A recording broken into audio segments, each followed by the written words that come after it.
डब्बा और फनी की रोज रोज की नौटंकी देखकर आपको लगता होगा कि ये डब्बा के सामने बिल्कुल ही फनी तो बिक गया है। जिस तरह से वो इसकी चापलूसी में लगा रहता है लगातार लगातार लगातार, और इसके बीच में वो किसी चीज को भी माइंड नहीं करता है और हर चीज को एक्सेप्ट कर लेता है। और इसके लिए ना केवल उसने अपनी इज्जत दांव पे लगा दी है, बल्कि अपने घर वालों की भी इज्जत दांव पे रख दी है, और साथ साथ गाँव में जो भी इनकी इज्जत बनी हुई थी इनकी फैमिली की, उसको भी दांव पर लगा दिया है। और यही क्यों, जो और रिलेटिव जो इनके हैं उनकी भी इज्जत तो दांव पे लग गई है, क्योंकि इस तरीके से देखा जाए तो किसी की भी इज्जत नहीं है। जिस तरीके से ये चलती रहती है और बेधड़क बिल्कुल मस्त हाथी की तरह, किसी की भी ना सुनना, कोई भी बात ना मानना और किसी भी चीज़ को फॉलो ना करना, जो भी फैमिली या ट्रेडिशनल रिचुअल होते हैं उनमें से किसी को भी फॉलो ना करना, अपने तरीके से अपनी ज़िंदगी जीना, इन सब में वो एक बहन भी शामिल है जो इनसे बहुत ज़्यादा नाराज़ है। तो देखिए, इतने सारे लोगों की नाराज़गी लेने के बाद में भी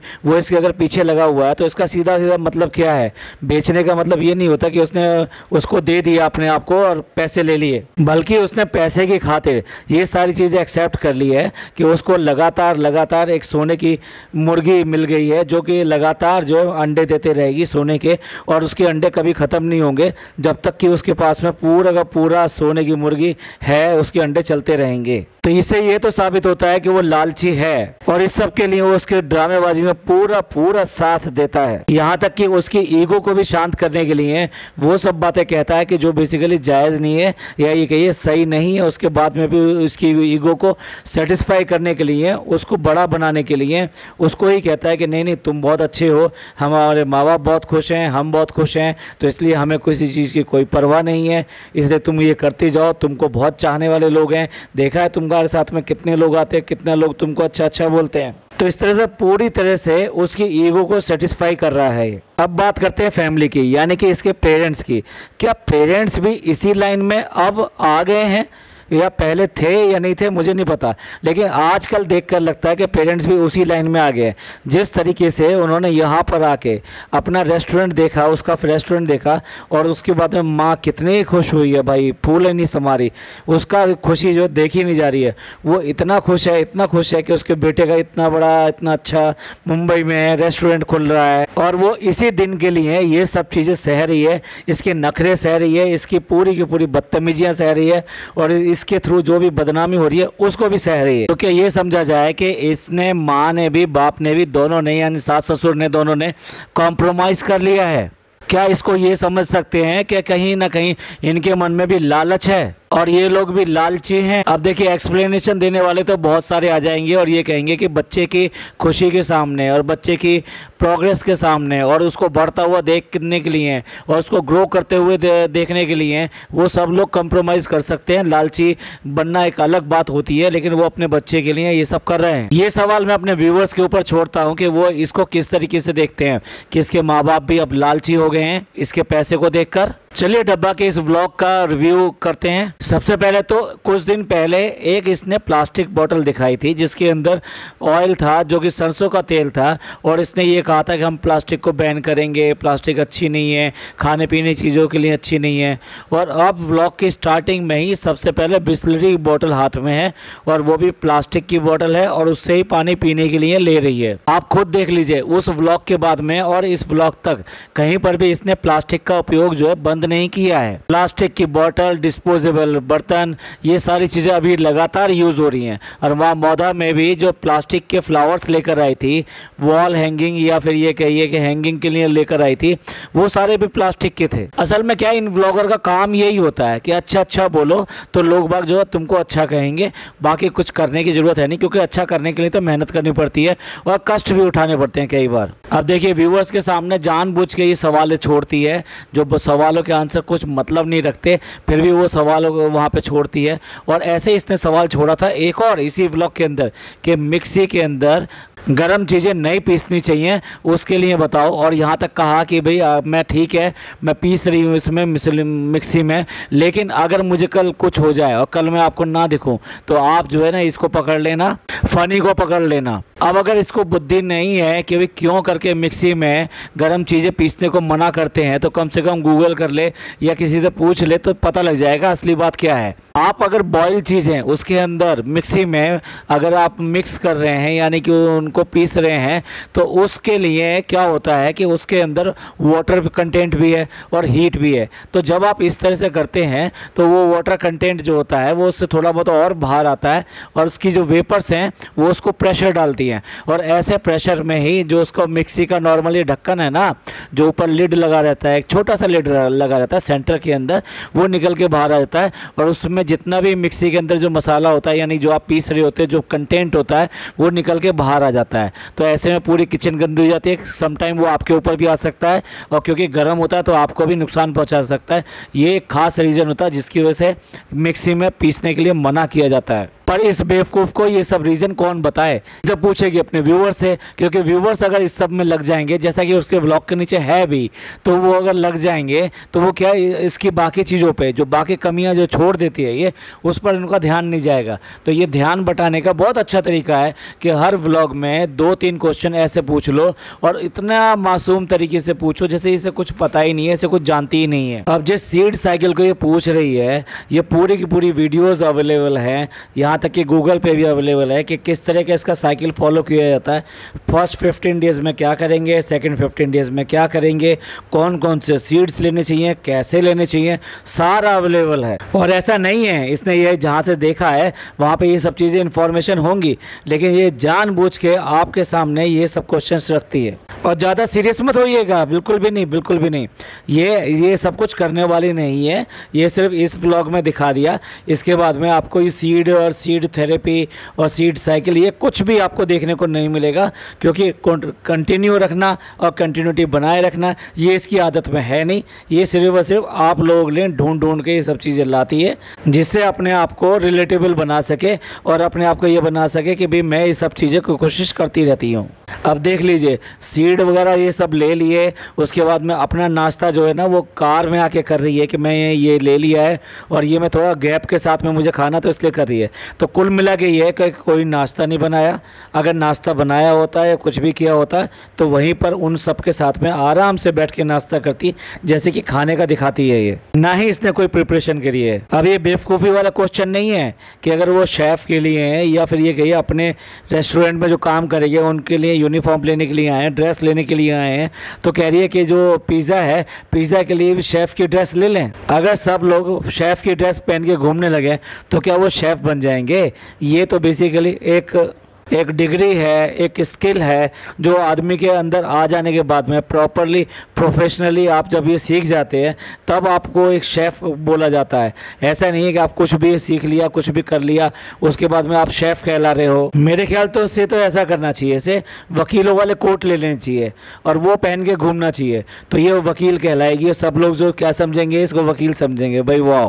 अब देखने वाली बात तो ये है, भैया ने लगा दिया बैन इसके आने जाने पे भी और उसके साथ साथ अम्मी के इसके घर पे आने जाने में भी। तो इसलिए ऐसा तो है ही नहीं कि अम्मी से मिले बिना रह सके, तो इसलिए वहाँ नीचे गई है कि चलो अम्मी से मिल आते हैं।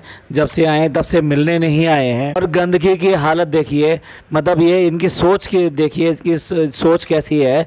एक स्मॉल फ्लावर बुके जो इसको दिया गया था, अब ये वो लेके चल दी अपनी अम्मी को देने के लिए। ये तो गजब बेइज्जती है देने वाले की। कम से कम उसने इसको दिया, ये अपनी अम्मी को देने चल दी, अब अम्मी जो किसी और को देने जाएंगी। और आते ही इसको अच्छा बनना है और दूसरों में कमी निकालनी है। तो सीधे सीधे बोल रही है कि तुम लोग जो है आजकल कुछ ज़्यादा टीवी नहीं देख रहे हो। जब तू आई नहीं है और 10 दिन बाद में आई है तो एक बार तुमने टीवी देखते हुए देख लिया, तो ये ऐसा कैसे हो गया कि भाई जो है तुम बहुत ज़्यादा टीवी देख रहे हो। अब देखिए यहाँ तो कितनी कंसर्न दिखाती है अपने आप को, कितना रिलेटेबल दिखाती है, कितना नॉलेजेबल दिखाती है कि पंखा अगर नीचे आ गया है तो खतरा है। और जो चप्पल, आधी बात तो साफ कर जाती है, बाद में समझ में आता है ये कहना क्या चाहती है।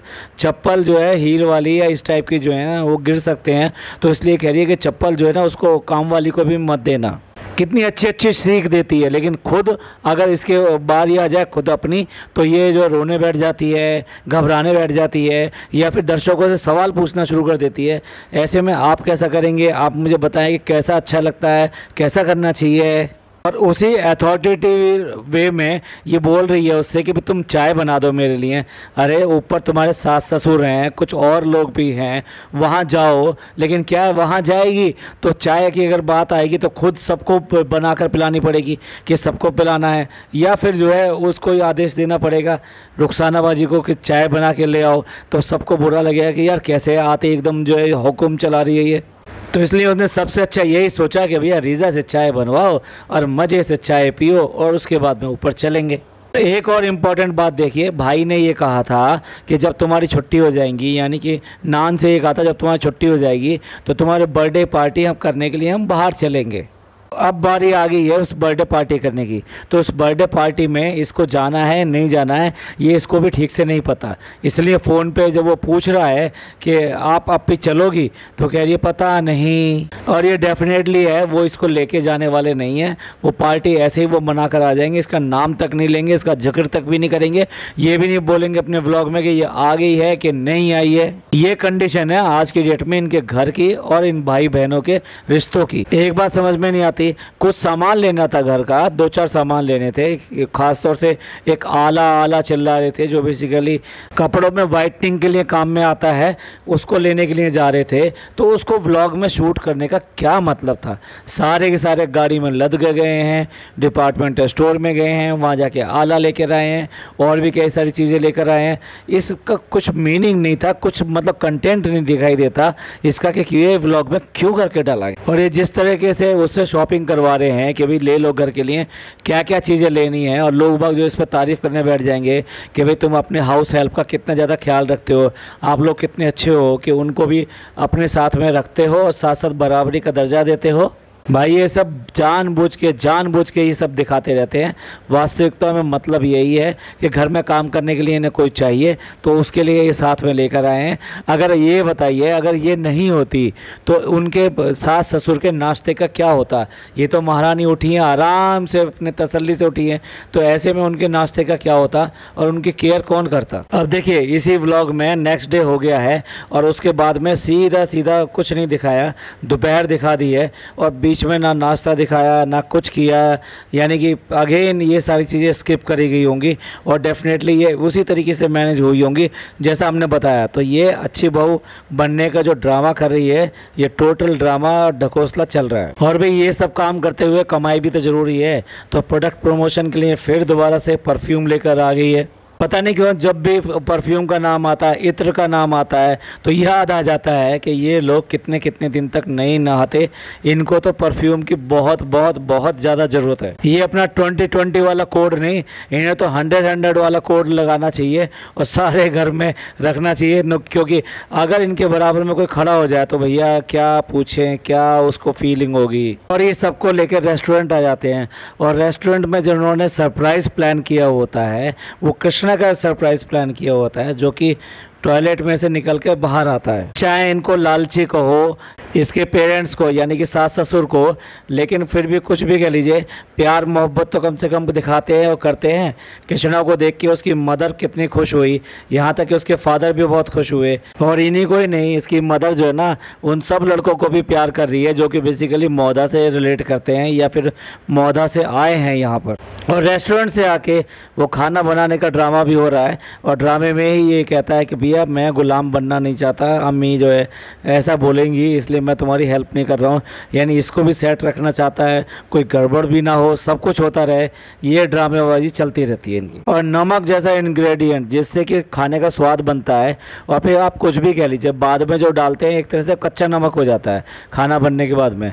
तो पहले अगर वो डाल दिया जाए ना उसका स्वाद जो अलग होता है और बाद में उसको डाला जाए तो थोड़ा सा कच्चापन आता है उसमें और उसमें टेस्ट में थोड़ा सा वो बात नहीं होती। तो जिस अपने खाने की इतनी तारीफ़ करवा रही है और वो फ़नी भी बोल रहा है और इसके पापा भी बोल रहे हैं कि मुर्गे से भी ज़्यादा अच्छा है, उसमें वो नमक ही प्रॉपर तरीके से नहीं पड़ा था। पर चलो अगर बच्चे को खुश करना है तो कह दो भैया, सबको सभी कह दो फिर तो। और ये देखिए सारी लेडीज़ क्या करती हैं, सबसे पहले अदरक लहसुन का जो पेस्ट होता है ना वो फ्राई करती हैं, उसको भूनती हैं, उसके बाद में ग्रेवी को भूनती हैं, जो भी उन्होंने ग्रेवी बनाई होती है प्याज की, टमाटर की, उसके बाद में उसको भूना जाता है और उसके बाद में बाकी की सब्जियां डाल के उसको बनाया जाता है। अगर इसका बस चले तो ये सारे मसाले, सब चीज़ें, इवन सब्जी वगैरह सब कुछ डाल के एक बार ये भुने और उसको बना कर रख दे। कितना ज़्यादा ड्रामा करके दिखाती है कि कैसे कैसे इसने खाना बनाया। अब मैं स्क्रीनशॉट तो यहाँ लगा नहीं रहा हूँ, लेकिन आप खुद देख सकते हैं किचन में जब इसने खाना बनाया है, क्या तो इसने गैस की हालत कर दी है और क्या इसकी सराउंडिंग की हालत है, जिस तरीके से इसने खाना बनाया। और इसके बाद में इसका ड्रामा शुरू होता है, वो फूड टेस्टिंग का और डरने का कि भाई खाना बना है, पता नहीं कैसा बना होगा और सास ससुर क्या कहेंगे। फर्स्ट टाइम एग्ज़ाम में बैठी है तो वो डर रही है कि रिजल्ट क्या होगा। अब देखिए ये सब हो गया तो अब बीवी को रात को घुमा के लाना है, क्योंकि ये तो इनका रिचुअल है। तो सबको बैठा के वहाँ घुमाने लेके गए हैं। देखो खाना खा लिया, सब कुछ कर लिया, फिर भी बाहर जाके पिज़्ज़ा खा रहे हैं, साथ में शेक पी रहे हैं। ये तो जब की बात है जब इनको डायबिटीज़ और पता नहीं क्या क्या बीमारियां हैं, उसके बाद में भी ये जंक फूड और रात के अंदर खाना खाने के बाद में भी जाकर ये सब चीज़ें खाना। और मीठा नहीं है क्या वो शेक जिसके ऊपर इतना इतरार है कि भाई नहीं मीठा नहीं खा रही हूँ मैं। और फ़नी का स्टैंडर्ड दिखाई देता है, जिस तरह से वो ज़मीन पे बैठकर पिज़्ज़ा खा रहा है। बल्कि स्टैंडर्ड तो मैंने बोल दिया, मेरा मन नहीं था कि मैं इस तरह की बात बोलूं, लेकिन मैं अब बोल देता हूं। यही होती है आदमी की औकात, और इसी से दिखाई देती है कि वो आदमी किस लेवल का है। तो चलिए इस पॉडकास्ट को यहीं एंड करते हैं और मिलते हैं अगले पॉडकास्ट में। ये पॉडकास्ट आपको अच्छा लगा हो तो प्लीज़ लाइक कीजिए, सब्सक्राइब कीजिए और शेयर कीजिए। थैंक यू, धन्यवाद, शुक्रिया।